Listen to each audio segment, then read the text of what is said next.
stolen $100 million.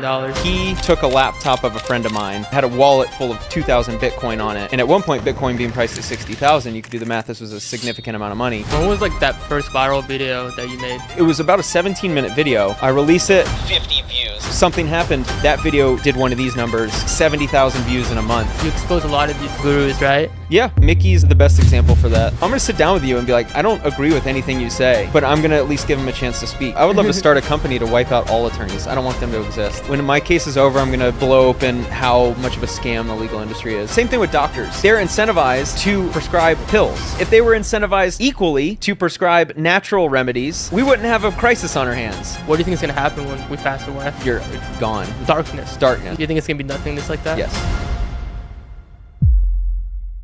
All right, what's going on, guys? Welcome to another episode of the Ryan Hamdani Show. I'm your host, Ryan, and today I have one of the biggest anti-guru YouTuber, Spencer Cornelia. Yeah, thanks for having me. How you doing, man? I'm doing pretty great. I'm excited for this. Yeah, me too. Dude, you had an intense conversation like 30 seconds ago with Nathan. Talk to me about David Saffron and the $100 million stuff and Enzo. Who are like all these people? You find yourself getting entangled into interesting stories because when you have a big YouTube channel, some people want to get the word out about a certain story that they're involved with.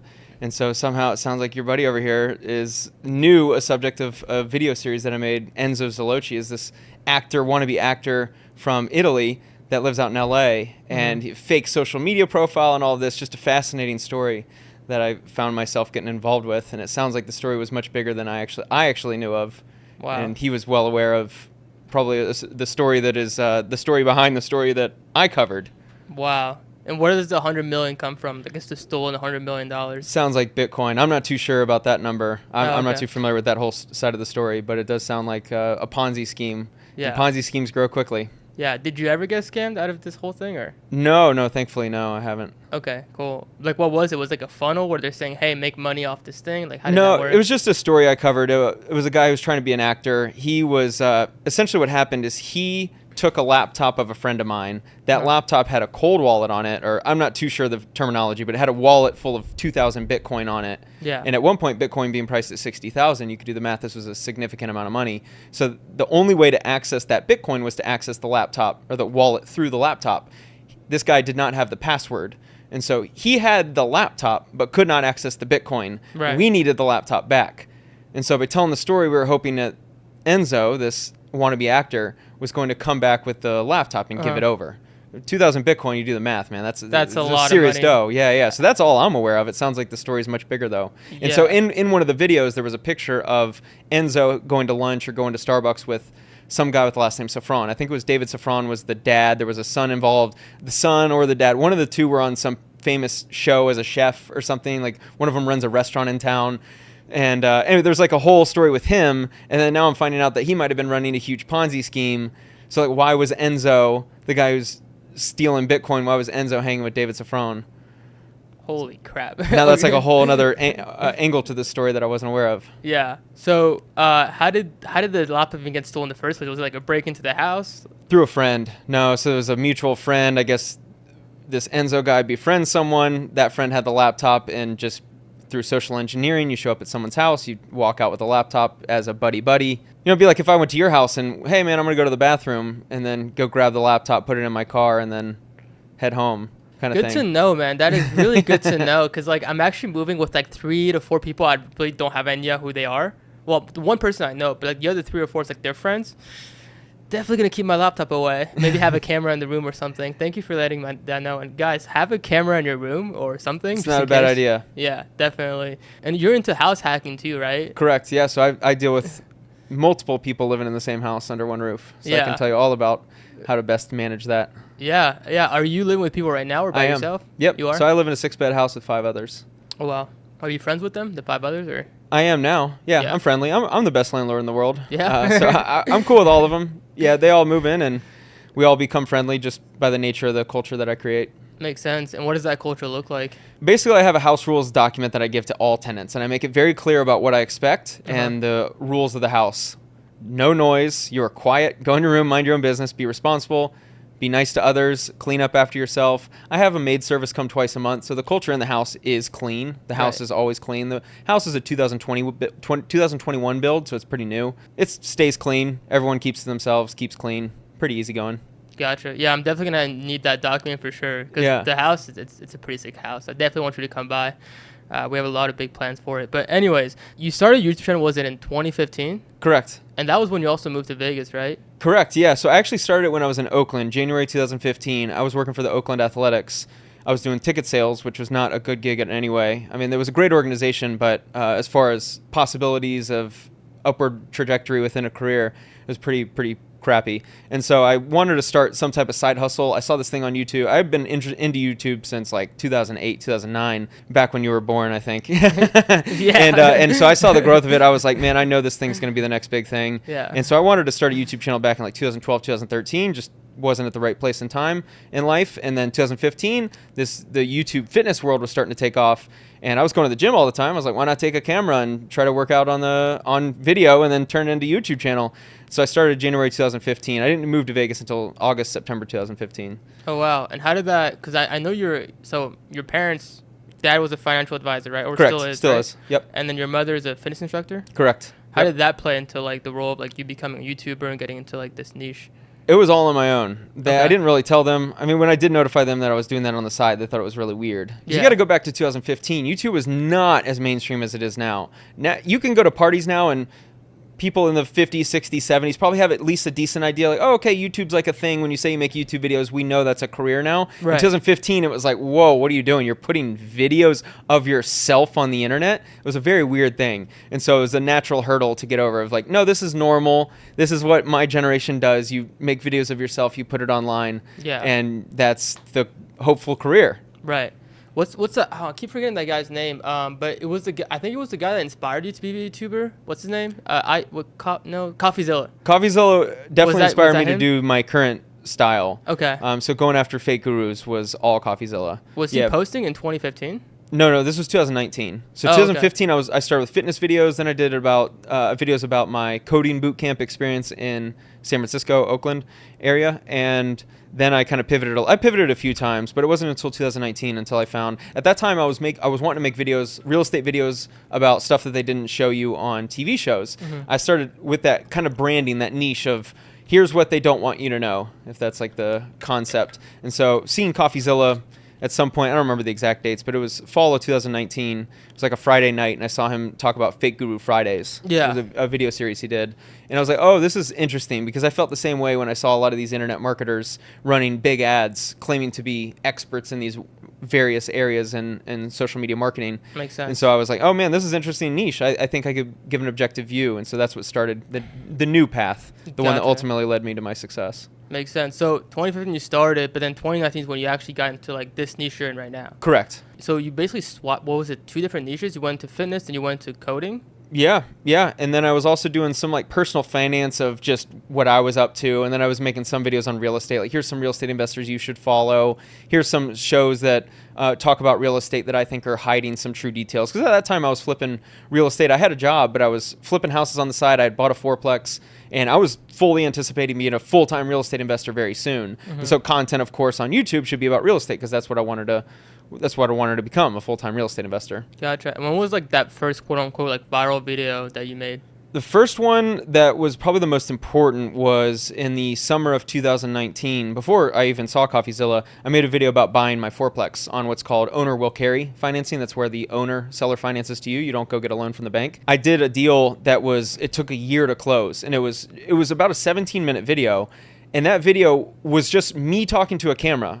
Keep in mind, this is before editing tricks and graphics and animation. I'm literally just talking to the camera for 17 minutes. And it was that captivating. No filler, full story.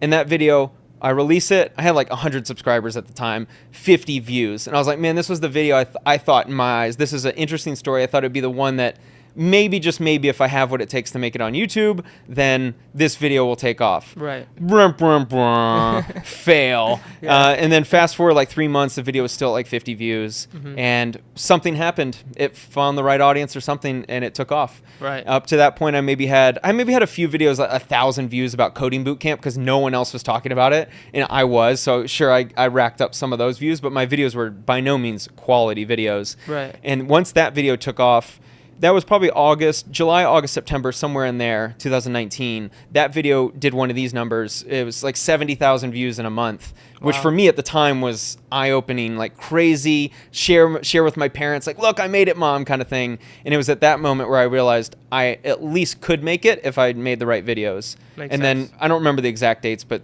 somewhere around that time I find CoffeeZilla, and that's when it really started to hit me what type of content I should make. Makes sense. Did you make any money from it? The video? No, not at all.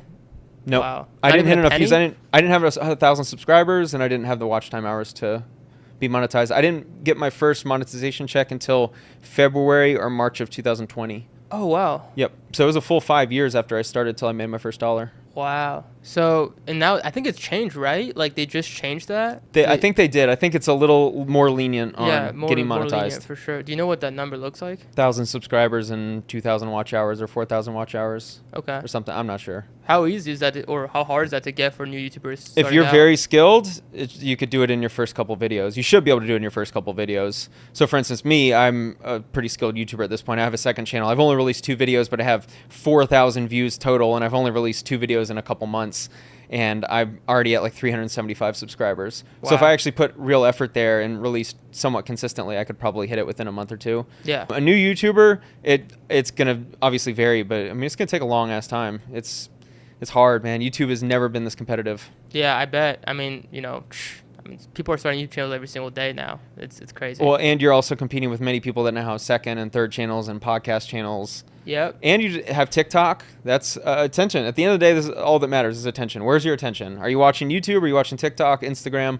Now we got Threads, which is a new app. Now I think that's going to pull mostly from Twitter, but you still have another social media app that's going to be a good competitor. This is all just attention away from YouTube. Yeah. And so you're competing with eyeballs. That makes sense. Talk to me about like those skills, like, because you told me like, look, I started a YouTube channel, 2 videos in, 375 subs, 4,000 views, right? Mm-hmm. So like, what are like the skills that you leverage to kind of get that traction for your second channel? Very niche dependent.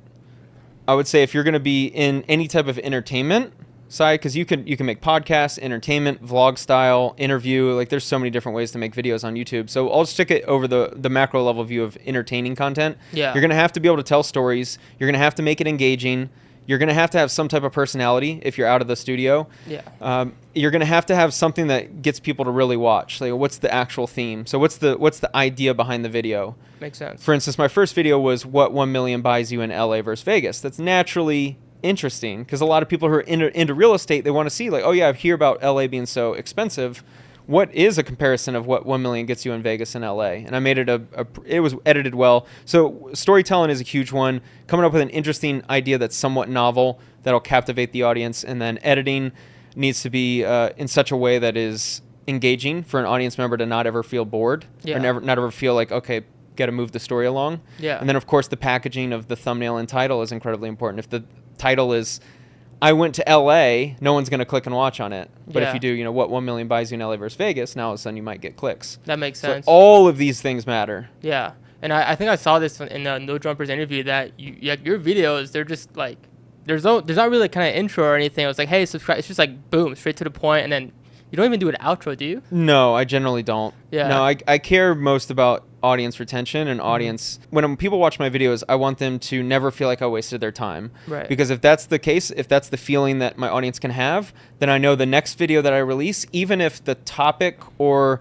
the packaging or whatever, maybe not be a video that they want to click on immediately. If they know I always deliver and I'm not going to waste their time, if it's going to be 8 minutes or 13 minutes, that's how long the video needs to be. And I think overall, you'll have people click over time. you'll have them still click on some videos because they know you deliver. I think Mr. Beast is going through this now. Like, he delivers on every video. Yep. Frankly, I don't really care about what he releases. It's pure entertainment, mindless entertainment. But I'm still probably going to click because I know he's going to deliver something insane. 100%. I mean, it's like watching like a short movie. Like It is. You just there's not a moment in there where it's like, oh, this is like boring. It's a TV show. Yeah. It's basically a game show. That's like what it is. Yeah. And I'm surprised that like, cause like I was looking at his past interviews for Mr. Beast, and like I'm surprised like, cause they turned him down for like giving him money and stuff like that. Like they're just like, they don't really like, they're like, no, we're not gonna give you like 1 million or 10 million. Much different era on YouTube. Yeah. If you're referring to when he was first starting to blow up. Yeah, 100% for sure. So obviously you expose a lot of these quote unquote gurus, right? Has there ever been a chance where you got to like sit down with someone that you actually critiqued and like kind of went hard on? Yeah. Mikki's the best example for that. The tattooed gambler. That was a fun video. I did. Are you familiar with that video? Yeah, the tattooed dude who gambles in Vegas. Yeah, Baccarat and everything. Yeah, I did a video on him, and then I went out and sat down with him for a second video, which is actually what I want to do. If I can't get in touch with someone from the first video and I make a video about someone, it would be great to actually sit down with them and say, hey, here's some of the accusations, or here's some of the claims I made, or here's some of the beliefs I have about you. Let me hear your side. Gotcha. I love how prevalent podcasts are becoming on social media because of the ability to sit down and talk between two people.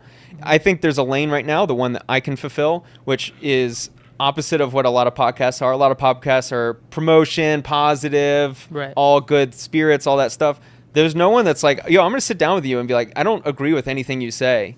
Yeah. And actually have not so much of a promotion, but I don't really like this guy over here, but I'm going to at least give him a chance to speak. And there's some claims about you. And so I'm trying to shift my content to that, which is sitting down with people that have had accusations made about them for scamming or running a scheme, or, hey, man, no one really believes what you're talking about. Can you at least, I'm going to ask you some tough questions, but I'll give you a chance to speak on it. Makes sense. And like, what was like the gist of like Mikki's video? And like, was he like, yo, like, can you take this video down? Like, no, not at all. No, so I made a video, and it was really just questioning, because my interpretation is that no one wins at Baccarat, which is the game he claims to win. Right. And my interpretation was that there was not a game where you could have plus EV.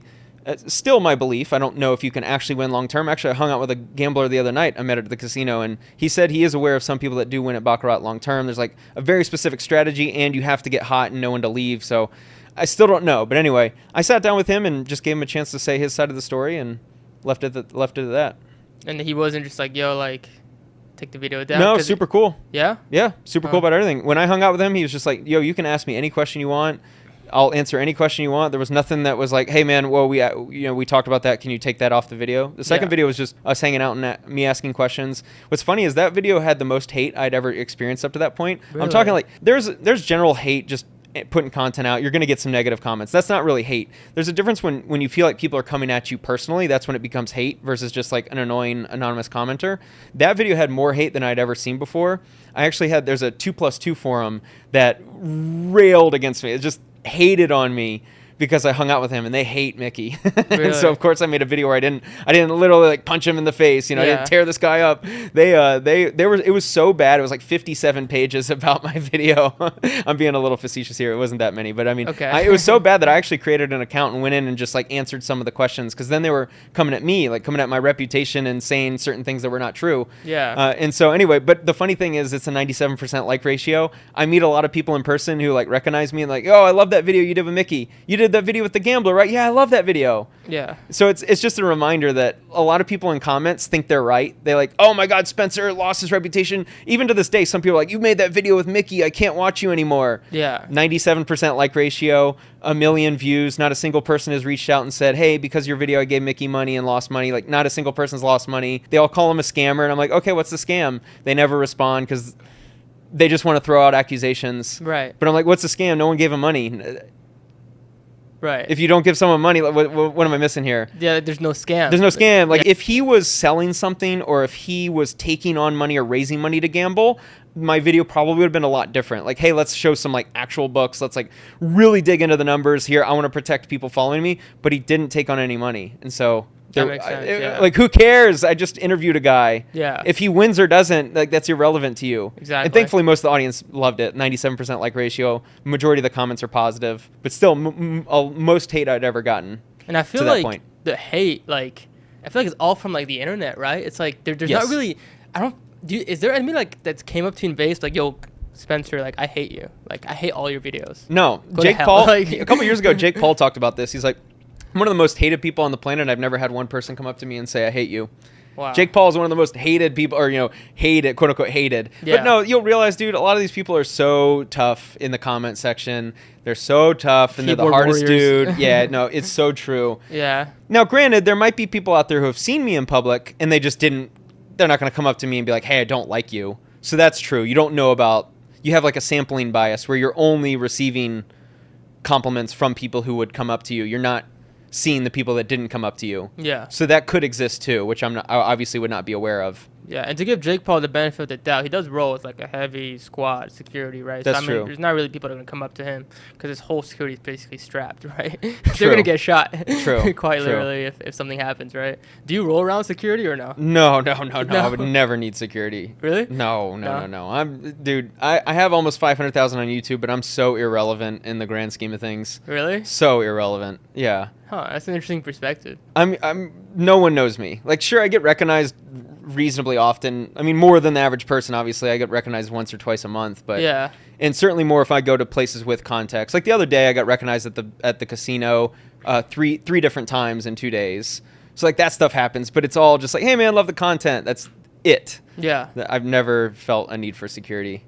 Gotcha. Not even my friends that have millions of subscribers don't even need security. There's like certainly levels, and it's also the content you make. If I were making videos exposing people like personally, if I was talking about, hey, this guy's a gang member and he's not in this gang, he's in that gang, and that guy's like whole life gets uprooted, yeah, you're probably gonna have some problems. Or if some local businessman, you like expose that he's cheating on his wife, like that kind of stuff is way different exposed than this guy's selling a course that's not any good. Yeah, man, at that point you started a gang war. Mm-hmm. So I mean, you just got in the middle of some heavy duty guys. So, No, I'm not in any way, shape, or form in a capacity to need security. Yeah. So I heard in another interview that you said that the 3x videos a week is like quote unquote the gold mine. Yeah. Was that like Stephan that taught you that? Yeah, I learned from him watching him. Okay. That was his strategy, Monday, Wednesday, Friday. I had 3 really big influences on me. 2 YouTubers, CoffeeZilla and Stephan were probably the 2 biggest influences. He was doing Monday, Wednesday, Friday for a long time. Mm-hmm. YouTube, by the way, has shifted so many times. This is a very fast-changing industry. Yeah. And so for the longest time, I thought that was the gold mine. And if you can put out high-quality content Monday, Wednesday, and Friday, it's great. In 2021, that was my strategy. I used it to grow from 100,000 to 400,000 subscribers in a year. Wow. So it worked for me. However, my line of work, my industry, my niche, if you will, there's only so many stories before you get watered down. Yeah. There's only so, like, if you look at CoffeeZilla, who's kind of the A-level creator in this niche right now, he is down to 1 a month, and sometimes he can turn it into a 3-part series, but it's one topic. Yeah. You just can't put out that many. We don't have the resources to really do, more than 1 a week if you're putting in real effort to a certain video. And so I've dropped to about 1 video a week, 3 to 5 videos a month, because I just don't have that many topics that I find interesting, that I think the audience would find interesting. And I'm also trying to keep the quality like somewhat decent. I mean, I could come out with commentary videos all the time where I just sit in front of a camera and reference a clip, some video that goes viral. You react to it. I could certainly do commentary on viral videos. Those videos get views, but it doesn't entertain me, or it doesn't interest me as a creator. Makes sense. And like when you're shooting these videos Monday, we're still doing that? No. Monday, I'm down Friday? to 1 video a week at best. 1 video a week? Yeah. When did you knock that down? Starting in like 2022, I started to get down to like 2 videos a week, and then this year, 2023, I dropped to 1. Okay. I've been so burnt out on content as well. I don't have a big team, so it's all me. Yeah, it's funny you said that too in like the No Jumper interview, that you still don't have a team up to this day? No. So I made a decision that is I take full responsibility for. In 2021, 2022, my whole goal with YouTube is I knew that my niche was not forever. The exposing, criticism, that type of whatever you want to call that content, it was not forever. I know it was a very short time frame for it to be relevant and for it to work. Mm-hmm. And personally, for me to even want to make it, I'm max 3 years of wanting to make this content. Yeah. I have to keep making it now just because I'm in a lawsuit and I got to pay my bills and I know what works. Yeah. And so I haven't been able to really fully pivot. And so at that time, I knew I didn't dive into YouTube full with like all my money like a CoffeeZilla did. And that's the reason why he's blowing up now, is because he invested in his content, because this is what he wants to be. Yeah. I wanted to invest in real estate. So all the money I made, I put into real estate, because my strategy was to build up a rental portfolio such that when the day comes where I want to pivot away from YouTube or just stop making YouTube videos, I have my bills covered with my rental portfolio, and then that allows me the freedom to then go pursue whatever's next. Or if I want to keep doing YouTube, I don't have the pressure of having to make every dollar and pay my bills. I never want to be in that position. And so everything was going perfectly according to plan until the lawsuit. Right. And so I made the decision to invest in real estate as opposed to my channel. And so, yeah, I can say I didn't invest in my team, but that was partly my decision as well. Yeah, I don't even know if I can even talk to you about this lawsuit or not. Yeah, no, you have no risk. Okay. I mean, I don't know. I mean, this guy could come after me for all I know, right? No. Send me a season. No, the beauty of the legal system is that you have leverage too, or anyone has leverage. Like, yes, theoretically anyone can sue anyone, right? But you also have to find an attorney that would take on that lawsuit. And if you are an attorney that takes on incredibly frivolous cases, you actually could face reprimand. And so within a somewhat very unethical business legal industry, yeah, there are enough attorneys that are ethical enough to say, like, I can't take on this case. Yeah, that makes sense. And also, like, I have a social media marketing agency, and like my angle actually is to build like a network of clients of attorneys, so that if anything does happen, I'm covered. Nice. I would love to start a company to wipe out all attorneys. I don't want them to exist. I hate all attorneys. I don't hate all attorneys. I don't hate all your attorneys. No, I would totally get it though, based on what you have going on. Yeah, I think it's probably the scammiest industry, and I can't wait to make a video on it. When my case is over, I'm gonna blow open how much of a scam the legal industry is. It's the biggest extortion racket I've ever seen, and I'm gonna fight that till the day I die, based on my experience. I mean, I totally understand your perspective, man. I mean, if I was $250,000 deep. Yeah, 285,000. So think of this. This is what. Tell me what you think. So if you get sued in a civil manner, you're a defendant in a civil case. You then have to hire an attorney, and the attorneys say, "Pay us this, so you don't lose." Or you automatically lose the judgment. In my case, it's $2 million. So pay attorneys $285,000. 0 out of 10 mental health. Financial health goes to crap because you lose all your money. Incredibly stressful. Can't invest in my content. Can't advance in life because of this black cloud. All the things ruin my life. Or don't pay attorneys. You don't have your life ruined in the short term, but you receive an automatic judgment for $2 million, which will in turn ruin your life. That is extortion. That is what extortion is. Pay us so you don't lose, but keep paying us and keep paying us and keep paying us. Oh, and you don't know much about the law. You have no leverage. Okay, what about moving out of the country?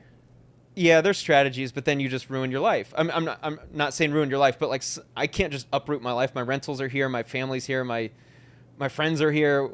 You can't. I mean, that's completely altering your life for a frivolous lawsuit. That is a solution, though, right? Like literally moving out. Kind of, but you can't come back to the States. But because you have a judgment against you. Right, but they can't like say you're staying, I don't know, anywhere. They can't really. The United States government, they can't say, hey, like we need this guy to come back to the United States because we have a lawsuit against him for $2 million. Correct. They can't do that, right? Yeah, not in a civil case. Okay. But you still have a judgment on you here. You'd never be able to live here again. Yeah. Your credit would be shot. Everything. Yeah. Have you? I mean, yeah, we talked about this, bro. You raised a GoFundMe to kind of help out with the funds. Yep. Yeah. Very, very incredibly thankful. You know what my strategy would be? What's that? So, I'm from so I was born in France, so I have my European passport, right? But my family's raised from Morocco, North Africa, right? And the language is like Arabic, right? So what I would do if I was in this kind of lawsuit, I would fly out the country, and I would network with as many people as possible in Saudi Arabia, and I would literally just try to like befriend them and just try to like get them to like pay for my lawsuit, come back here, not only get them to pay my lawsuit but sue him back. That wouldn't work. That wouldn't work. You'd have an automatic judgment, and then you'd have to countersue, but it wouldn't work like that. Yeah. But wishful thinking. Yeah, wishful thinking. Maybe it wouldn't work in reality. It wouldn't work in reality. What's wrong with that strategy? You would receive an automatic judgment, and then you'd have to countersue for damages that you didn't incur. Okay, what if I didn't sue him back, but I just got them to pay the attorney, and then you would have an automatic judgment, so you'd have to pay off the judgment. Which is the $2 million in your case? In my case, $2 million, yeah. But do you feel like you're gonna win your case? I know I'm gonna win. You know This is not a case for him to win. This is a case for him to try and ruin me. Right. Because I know a lot about him, and he doesn't want what I know to be public. Right. I mean, think about this. He's a defamation case. Number one is incredibly hard to win as a litigant, and he's a public figure. Winning a defamation case as a public figure is default incredibly hard. So the odds are already against him. Yeah. And he's going against someone who is by any legal standard, not done anything that would give him liability for the claims that he's making. I have zero liability in any of this. There's not a single law or legal precedent that he can point to that would indicate that I should be liable for the damage he's alleging. Yeah. Not a single one. And he's spending, there's no telling how much he spent. He's going to, assuming the judge grants the anti-SLAPP motion, he's going to have to pay my legal fees, all of them, back to me. Oh, that's amazing. So if you win, you get all your 285,000 back. Yeah, California, Nevada, plus a handful of other states have what's called an anti-SLAPP statute. This is the epitome of an anti-SLAPP case. Anyone that's interested, watch John Oliver's Anti-SLAPP or the SLAPP lawsuit episode. Fantastic work by John Oliver. He talks about how damaging it is. It is a statute that the defendants can file, and it awards legal fees if they win, if they're granted the anti-SLAPP motion.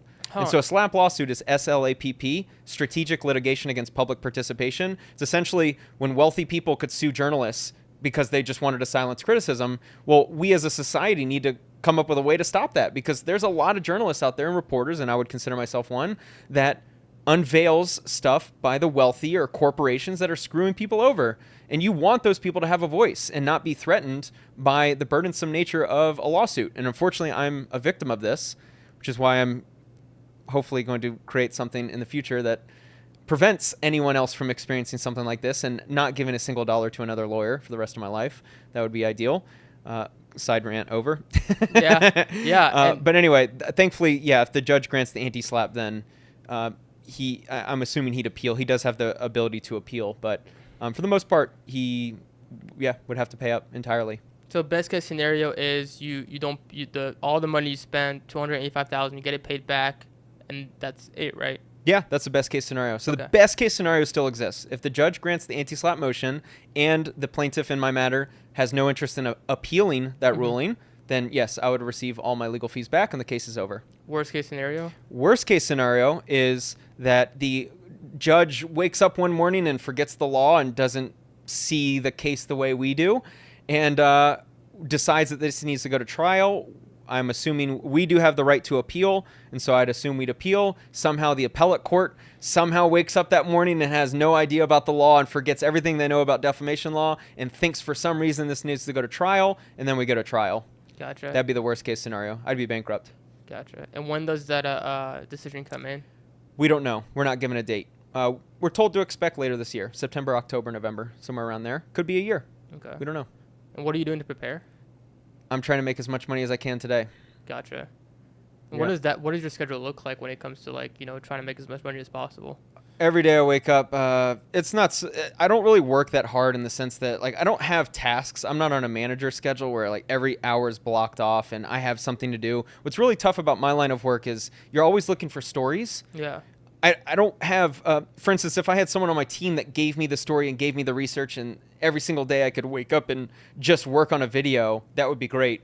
But a lot of it is looking out onto the landscape of YouTube and trying to figure out what are people interested in, what are interesting stories, looking at news stories to see if there's some type of lawsuit that maybe people haven't figured out. One example of this is Dan Bilzerian was recently sued, and because I follow a lawyer on Instagram, I saw that he posted about it, and that became a video that got 350,000 views. And so did I work for the previous 2 days before that? Maybe, maybe not. I don't know exactly what I did. But at some point, I happened to be in a position where I saw that story. The actual making of a video is pretty easy for me now.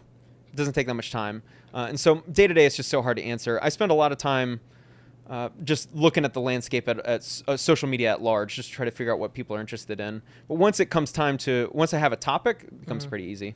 Gotcha. What does the back-end process look like for you to, because I mean, it's pretty easy for you now with all your experience. What does that back-end process look like for filming a YouTube video? Well, once I have a topic, then it becomes a lot easier. And recently I've been trying to branch out and go to places to make videos, which has changed a little bit. Yeah. And so what I do is I try to spend a certain amount of time kind of in the quote unquote research phase. This is getting the assets all in my possession. So this could be getting the lawsuits. This could be getting certain videos, videos that would make for good B-roll or images. Look out on, essentially what I'm looking for is what story do I want to tell when I see a story? Because if a story's already out, a story's already kind of told, how do I add something interesting to it or an interesting different angle, or how do I present the information in a different way? And so when I'm consuming the topic, I also am trying to think about how can I present a different angle. So a lot of stories are just here. This is something happened and people know about it. But if I can add a different flavor to it. So for instance, if someone got found scamming in the real estate space, is there a way that I can talk about how there's actually legit mentors in real estate? Is there a way to talk about what he did wrong? Should I bring on an expert? Yeah. Like all these things are what I'm thinking about, and then getting access to those people or all those assets. And so once I have that all compiled, then I start writing the script. The script will probably take me a full day. And then once I have the script, then I can film. And then once I film, I edit. ChatGPT for the script or no? No, never. GPT-4? I haven't used it yet. Bard? Bard? Oh, I haven't used Bard yet, no. Okay. So I'm not sold that it could write a script as good as I write. Okay. Just because, I have the human element. Gotcha. I'm sure it's decent, but... Yeah. So you basically, do you pull out literally a blank piece of paper, have a pen, write it down, or you write it on Google laptop? Docs. Google Docs, okay. You literally write out your entire YouTube video? Every single word you say? Mm-hmm. Wow. Yeah, I've done it 300 times now, so I'm pretty experienced. Yeah. So because you told me it takes a day for you to write a script. How long did it take you when you first started out, maybe in 2019, where you started getting into I wasn't writing a script, but what I was doing, I was making bullet points, and so I'd look at my Google Doc, and then I'd look at the camera and then speak, and that one was a little more fluid, meaning it was a little more conversational, which I think is a little easier to watch. Yeah. CoffeeZilla did this really well in 20, 21. If you watch his videos, he was very conversational with the camera. It wasn't as scripted. Yeah. But then I realized if I'm going to be critiquing, I need to be really careful with my words, especially if you're really going hard at someone. I want to make sure I don't say something I shouldn't. And I also want to make sure I'm accurate. If I'm talking about numbers, I want to make sure I say the numbers correctly. And so I realized that the videos were better off with the script, because I just think that I could compile the video in a better way. I could tell the story better. I didn't ever have that experience of making the video and going, oh shoot, I said that one thing wrong, and having to go back and film, which is a little bit of a headache. Yeah. And so I started writing a script. So when I first started, I didn't have a script. That makes sense. That probably came in 2020 at some point. Yeah.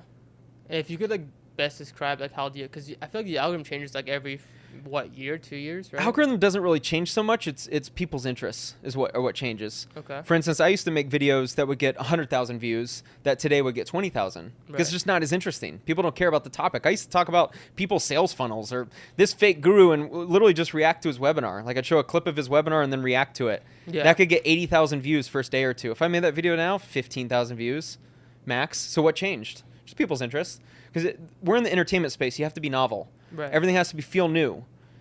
That's how you accumulate the most views. And so certain niches have that moment of oh, this is new. Yeah. When the fake guru exposed stuff first started coming out, there were a lot of people that were interested because they felt like, hey, I had a friend that got scammed, or I bought a course and didn't like it, or this guy's promoting himself and I'm not buying into it. And then CoffeeZilla and I were really the first two creators that were big enough to really make a dent in that world.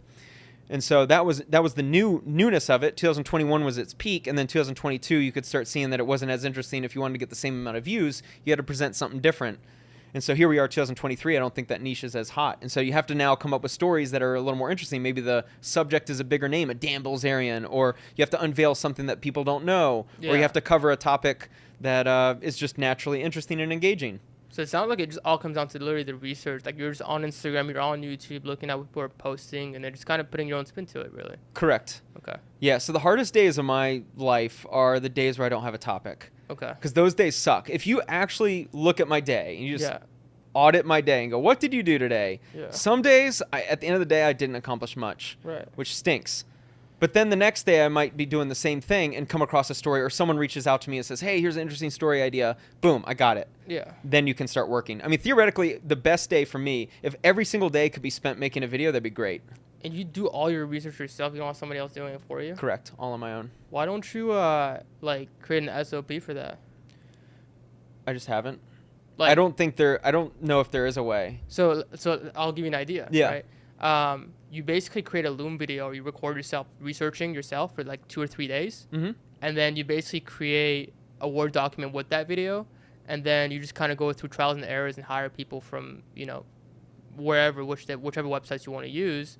And you basically just go and trial and error and basically just find the best people that can do it. It'll take probably 100, 200, 300, maybe even 500 people to go through. Mm-hmm. But I feel like they'll save you a ton of time.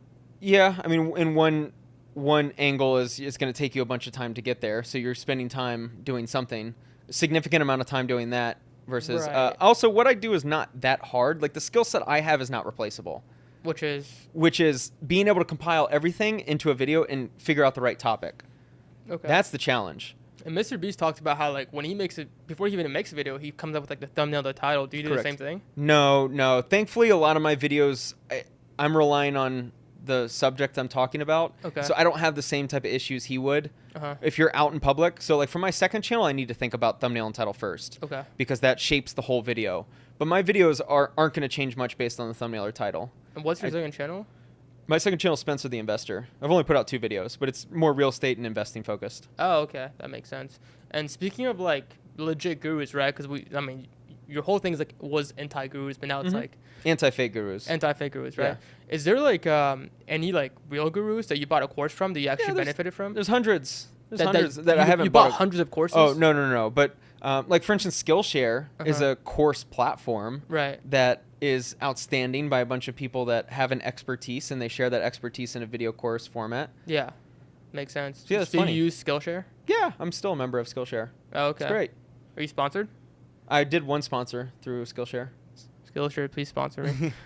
Okay, cool. Oh yeah, speaking about that, it's like when did that first sponsor come to you, and like how many subs / views do you have? I decided to do sponsors last summer, June 2022, because I felt like I could tell that my views were kind of going down. I was hella burnout. Like I knew my pace of video release was not what it could be in order to maximize my AdSense. Yeah. And sponsors are the best way to monetize.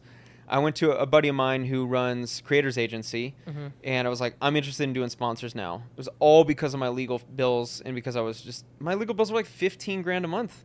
Wow. There are so few creators that make 15 grand a month from AdSense alone. So few. I mean, you're tippy top. And so my AdSense was down to like 8,000 to 12,000 a month. And so I was spending more than I was making. It's like, well, I got to start making some money so I can pay the bills and make sure I'm taken care of. Yeah. So I started doing sponsors because I had an agency get the deals for me. Oh, cool. And what does that look like, the deal with the agency? They go out and get the sponsors for me. They have all the relationships. They take a 15% cut. Oh, that's nice. 15% is really not that much. It's great. Right? It's great. It's a very fair deal. Yeah. Can you say the agency name? Yeah, Creators Agency.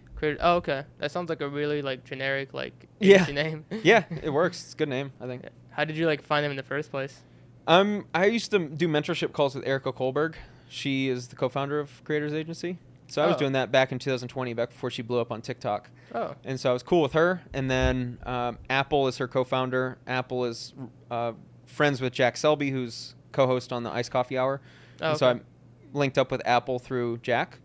And then we were friends. And then at some point I was like, hey, let's do it.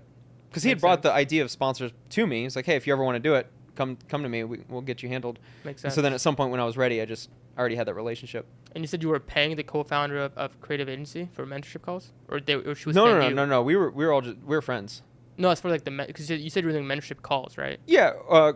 I mean, we were all mentoring each other. I don't know. Or mastermind. Mastermind's probably the best way to put it. Mentorship indicates like payer and payee or transaction. Yeah, more transactional. No, we were just chatting about YouTube. Oh, okay. There's a couple of us. Have you ever paid for like mentorship calls? Or, like, have you ever found somebody? No, but man, I should have a long time ago. Yeah. That was a huge mistake.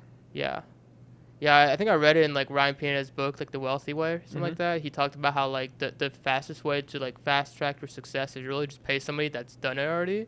And then I'm so privileged now hanging around all the winners. So I get free mentorship in a lot of ways, just because I'm quote unquote cool because I have a big number next to my name on YouTube. Yeah. But looking back, the biggest mistake, man, I should have paid someone who was experienced in litigation, not a lawyer. Just said, what do I need to do? And maybe they charged me $1,000 for the hour, but just here's $1,000. Tell me what to do. Who should I hire? How should I handle this? Because what I found with lawyers is they'll just run up their bill on you. There's a conflict of interest. They only make money by billing you. You don't want them to bill you because you want the least amount of time spent on the case. And so I realized from the start, I didn't set the standards up front. I didn't make it clear. I'm not rich. I'm not a wealthy corporation or high net worth kind of guy. Yeah. I'm not spending ridiculous amounts of money on this. And if you guys are going to overbill me, I'm going to hire someone else. Makes sense. And I realized lawyers are real tough guys until you talk to them aggressively and assertively. Yeah. Like they're going to take advantage of you. They will. They'll take advantage of you until you stand up for yourself. And then they go, whoa, because they're the greediest people on the planet. And so if they lose a client, they lose all the money. So they're not going to lose you, but they're going to be they're going to screw you until you stand up to them. Yeah. And then they go, oh, whoa, whoa, whoa, okay. We'll work with you. You know what I've realized working with attorneys? Like they're paying me obviously for marketing services. They're the easiest people to work with. Good. Like I work with so many. I know you have a whole different perspective, but like, dude, like they never complain. Good. They pay me on time. I don't hate attorneys. They don't even talk to me. They don't even text me. They don't even call me. I'm just like, here's the bill. They pay it. Boom. Good. That's it. Good. Sometimes I don't even talk to them for like 4 or 5 months. Yeah, I don't hate attorneys on a personal level. Yeah. I think the system they reside within creates this. Same thing with doctors. Like they're incentivized to prescribe clients pills. Yeah. Is that really the best solution? If they were incentivized equally to prescribe natural remedies, Yeah. we wouldn't have a crisis on our hands. Very true. So they get Very paid. true. And look, I'd like to consider myself pretty ethical. I'd like to think that if I was a doctor or a lawyer, I'd handle my clients in such a way that they benefit. I give them the best path forward. Yeah. But look, if you're in an industry that where you make all your money, Yeah. but all of a sudden, was it 35-minute call or 60-minute call? Yeah. Does 35 minutes become 60 minutes on the bill? Yeah. Because are lawyers really working 8 hours a day? Do they really have that much work? Right. Probably not, but they have to fill it because when they turn in their timesheet, they got to have billable hours for everything. Makes sense. So are they emailing the other counsel? Yeah. Is it really a necessary email? Probably not. Makes sense. So having this dark cloud over you, like obviously it affects like a lot of, aspects of your life. Were you ever religious, and did you ever like turn to like God and like just trying to like, hey man, like if God existed, Derek Moneyberg would. Actually, I'm gonna watch what I say. He would not be defrauding clients. Okay. How about that? Gotcha. He who must not be named. He who must not be named. Yeah, 100%. So are you religious or you're not religious? Not religious at all? No. Okay. Gotcha. So do you ever feel like you'll like be religious in the future, or like do you feel like that'll ever change? If you consider religion and spirituality the same thing, maybe. Spirituality? Sure. What is the difference? I think religion is based on a guy in the sky, daddy in the sky, that you look up to and look up to his words and the book he allegedly wrote. Right. Whereas spirituality is more about like the energy of the world and how you see yourself and what you consider like your role within society at large. What is going to happen when you pass away? What's a soul? I think it's more internal. That's my perception. Not that I'm some expert in the matter. No, of course not. What do you think is going to happen when we pass away? You're gone. I mean, what happened before you were born? Right.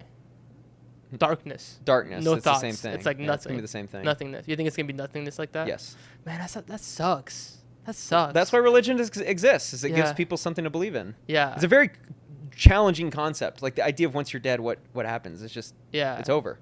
Yeah, it'd be dope. It would be dope to be entertained in the afterlife, right? Like paradise or paradise or hell, right? Whatever Utopia. It is. Yeah, I feel like that'd be dope. Or maybe like a transfer of energy, because what was it? Albert Einstein that said energy can't be destroyed or it can only be transferred. So maybe like our energy is transferred to a different dimension. Yeah, that could be. That'd be amazing. I don't know of anyone that came back from life and talked about it. So that is there are some YouTube videos actually. Oh, yeah, but I don't know if they're actually like legit or not. Like there's people saying, yeah, I went to hell and I came back, but I don't know if that's real or not. Who knows? Yeah. You believe in aliens? No, not at all. No. Wow. Okay. Cool. All right, Spencer, it was a pleasure having you on the show, man. I really appreciate you being here. And what are your social medias for people to check you out? Spencer Cornelia 1 on Instagram, and then Spencer Cornelia on YouTube. Awesome. I'm the only one, so I'm easy to find. Awesome, man. Thank you so much for being on the show. Yeah, it was a pleasure. Man. Cool.